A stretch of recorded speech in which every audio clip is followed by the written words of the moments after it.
everybody. I was really honored to be the one that got to speak today because today obviously is our Sacred Service Ministry Fair Day, and it's such a great message today talking about how we serve and how we move in the world and show our goodness and light out there. Just a few things to know about me and hearing what I'm about to tell you. A couple of things. I normally speak, and I was telling the first service this, when I speak, I usually just go off some little cliff notes here and there, but I actually wrote what I want to say today because the content is very important to me, and I don't really want to leave anything out. It's one of the most important messages I think I've ever had to deliver, so I want to be sure I cover everything. And second of all, it has been a huge transformative process for me here. And as we go through this, just keep in mind that standing before you is someone that never believed in prayer, never really volunteered for anything, and just kind of moved here and there through life. So when I had to think of what this center meant to me, being kind of a marketing salesperson, I tried to tie it into one word so it would kind of mean something. So I had to think about that. And the word for me that came up was everything. I can't tell you standing up here in a few minutes what it really does mean to me, but it is all of my being. My journey is really no different than probably most of you here. I call myself a religious nomad because I tried everything, and I kept looking for that one place, that one message that felt like home to me. I think we probably all know what that means and feels like. And on September 2013, when I walked in those doors, I came home.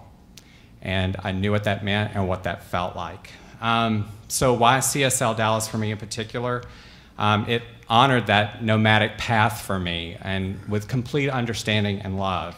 It tied up what I call my loose spiritual ends, where some things made sense, but not everything made sense, and here it all finally made sense to me. It taught me to truly believe in the power of prayer. And how that happened was gently and kindly. I was taught and shown and explained why and how. It taught me what intentional living really means. I thought I knew, but not really. It taught me the value of a community and being a part of something bigger than myself. But most importantly, as Veronica's mentioned earlier, it taught me to recognize the divine in me, to understand what that meant, to own it, to believe it, and to see it in everyone I met. So early on here, I learned a very high value in the practitioner core.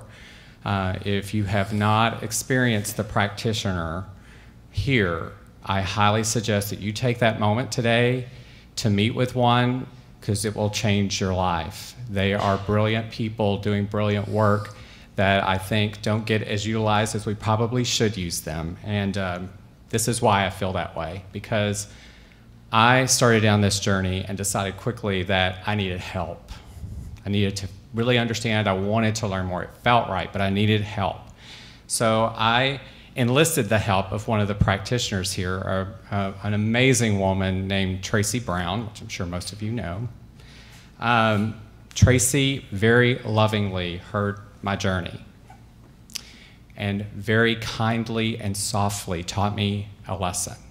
And it's the one I want to share with you today, and it does connotate back to service and services community. She taught me that I was living most of my life just being interested, but not committed to a lot. And I had to sit there and think about that. And after I took it and thought about it and dealt with the ego part of me, I realized that she was absolutely right.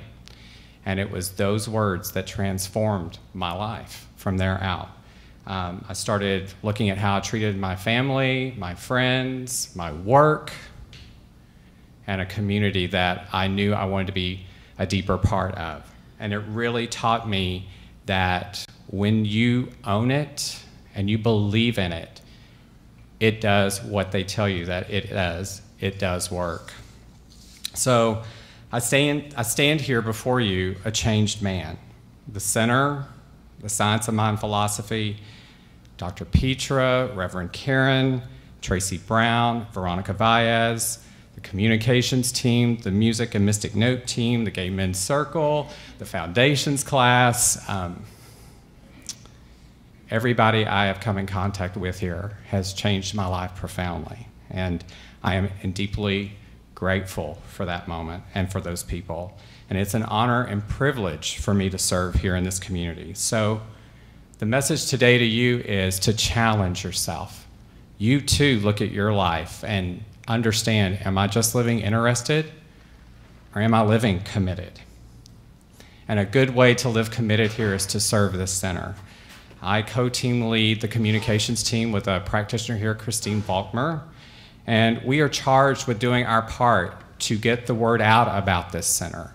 And I want to share a little statistical number with you to kind of inspire you to be a light for us out there in the world, because what I realized coming here was this is a great community, but I want more people to know about it, and I want this community to grow. So when I looked at the big picture, I was like, we're sitting in Dallas-Fort Worth. There's about 7 million people that live here. Do you know if we got 1/75th of 1%, 1/75th of 1% of the population to come here, we would double in size? I don't think that's unrealistic. I think it's highly achievable. I was trying to come up with a 1% campaign, but I wasn't sure how to get 70,000 people here, but I was trying. But and the communications team, that's our purpose, is to get the word out. As I like to say, get the good out. We have different ways for you to serve. There's working on the development of the Discover Your Center, which is handed out here at the Sunday services. Social media, as y'all know, is a huge platform. It's one of those that we're focusing on with Facebook, but there's a lot of other opportunities within social media. Constant Contact, which is the system that sends out those great emails to you to keep you informed on your community. Public relations, PowerPoint creation and execution, which I know Reverend Karen has stood up here a couple of Sundays and reached out looking for people with PowerPoint skills and clickers. As you can see, Veronica today is still clicking away up here, so we would really appreciate a clicker for sure. Website work with the programming, the content support, and the auditing. I'm sure we're all aware that that is the first portal into this community. Most all of us came through that portal, and that's how our society works. So we definitely need help on making it the best it can be. And then serving with us on movie nights, the big fun social stuff.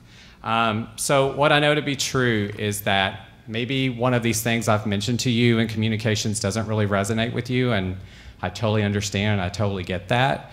But what I do ask you is to find out what does mean something to you and what does resonate with you, and name it, claim it, and get involved with it.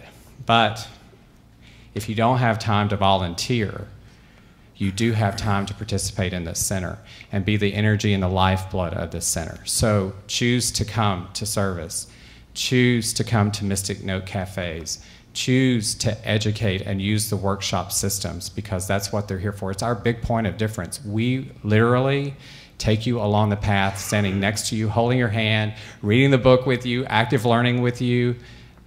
It does change people's lives if you do activate the law and do it. So that's what I have for you today. I appreciate your time. I appreciate you being part of my community, and bless you.